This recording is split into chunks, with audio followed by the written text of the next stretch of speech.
सारा रारा होली है, सारा रारा होली है।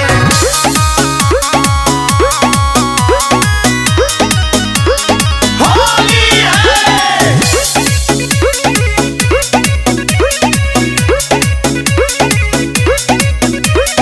जीजा घरे आइल बनी छोड़ के सैया के घर। होलिया में जोड़े तारे नता हमसे बूढ़ावा जवान गाँव भर। अरे का बताई जीजा घरे आइल बनी छोड़ के सैया के घर। होलिया में जोड़े तारे नता हमसे बूढ़ावा जवान गाँव भर।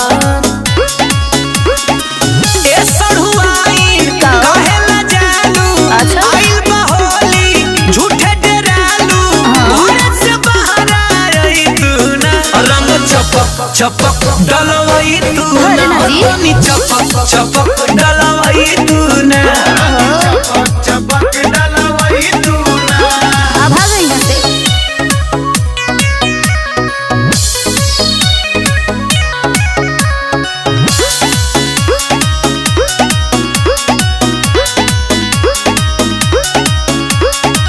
होली के मजा आवत तो से उठा ली। हाँ। साली तो होली आधी घर वाली धेने के बता जी ना जीजा पियले बड़ा तू तो बहुत है शराब। तोहर होली में लागत नियत खराब।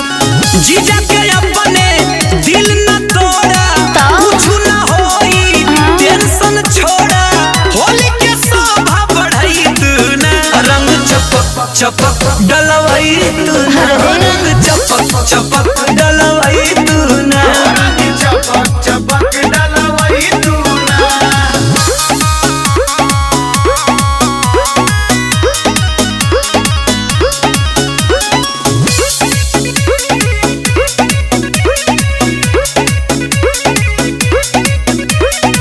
होली के देह ऐसन सवाद हो, अगलो साल साली रखबू तू याद हो। आ तो फुसलाई मुजी पीछे पहरल बपूरा मोहल्ला हो। आके कहरे दुआरी पहला हो।